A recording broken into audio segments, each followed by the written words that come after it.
Hi folks, and I thought I'd start today with a bit of a confession. I hate strength training. I'll go out to strength train. I'm looking for every excuse in the book to quit as soon as I can. It's kind of like running on a treadmill. I don't like running on a treadmill either, and I will use every excuse I can to get off the treadmill. I hate strength training. However, I will tell you, I break strength training up into two things. I break it up in the core, hip, and glutes, and then normal strength work, weights, and things like that. I will tell you, as much as I hate it, I do core, hip, glute stuff pretty much every day, and I strength train, weights, dumbbells, whatever, twice per week, even though I hate it. So why do I do that? Two reasons, and these are two reasons you should be doing it too.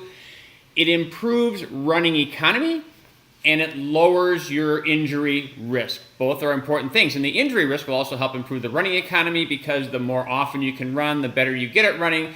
And when you have to take time off all the time because you're injured, that's just affecting everything very negatively.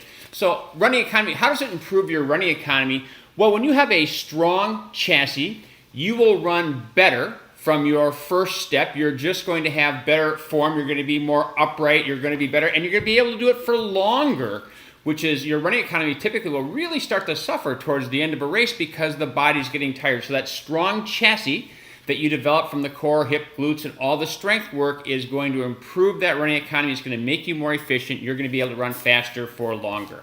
So, as I said, when it comes to the core work, glutes, hips, core, things like that, you should do work like that. You don't have to do it every day like I do, but you should do at least 3 to 7 times per week. Strength training should be at least twice per week. And I want to emphasize again, at least twice per week. A lot of times people say, well, Monday is my strength day. By and large, if you're only going to hit the weights once a week, you almost might as well not even do it because once a week just isn't going to allow you to have any gains. The recovery, you have too big a gap in recovery. It'd be like if you ran once a week, you wouldn't get very good at running. You really need to have at least twice, and some people do more than that, but 2 should be the minimum. Now, a lot of times people are saying, oh my gosh, I've got the family, I got the job, I don't have time. If you don't have time, run less. Now, that's a big deal for me to say that because I like to see people get as many miles as they can because races love miles. They're aerobic. The more you run, the better you get at running. But the fact is strength training is so important that if that's really the issue, you don't have the time, then run less so you can get the strength training done because you'll become a better and faster runner because of that improvement in running economy, the injury risk, and so forth. So, okay, you're sold. What in the world should I do? When it comes to the cores, hips, glutes, you can go on YouTube. I've got some on this channel. You can find dozens and dozens of things to do for that. And they're pretty much the same for everybody. You do want to make sure you're doing them correctly. It's very easy to cheat an exercise and not get the full benefit. So when you're watching some videos, make sure you pay attention to exactly how it should be done.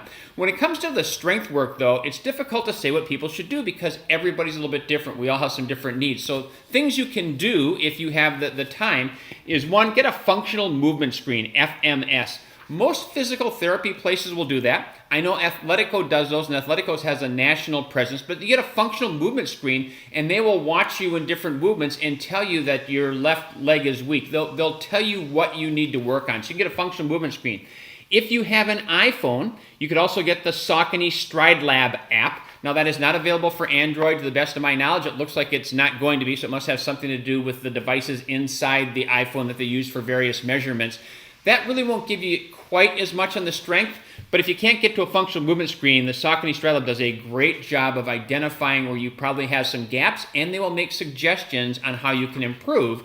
And then finally, there's a book called, I think I spelled that wrong, Anatomy for Runners by Jay DeSherry, Anatomy for Runners. He's also the person who did the Saucony Stride Lab app. There's all kinds, go to the library, bookstore, whatever, get Anatomy for Runners. There are a lot of tests in there that you can do that will help determine where you have some things. And then I was watching a podcast type thing the other day, a video, and a strength trainer was talking about a test that people can do. So you might want to try this too. He called it the hop and stick test. What you do is you hop once on each leg. So you're on your left leg and you vault forward as far as you can. You mark where you were, and then you do the same thing on your right, and you measure the difference. And you want that difference to be less than 10%. He says 10% and over, you've got a strength discrepancy that you want to deal with. So that's really going to do things with the legs and maybe the hips and the glutes a little bit, but that's something that you can do on your own. And then so finally, Single arm and single leg. I'm a big fan of when you are doing work, try and isolate it. So dumbbells, I think, are better than, say, a barbell, because if one side is stronger than the other, we usually have that side's going to pick up the slack for the other one. So doing things that are single leg, doing things that are single arm, help make sure that that leg or that arm is getting the work. So I hope I've convinced you, because strength training, even though I hate it, it's very important, and that's why I do it.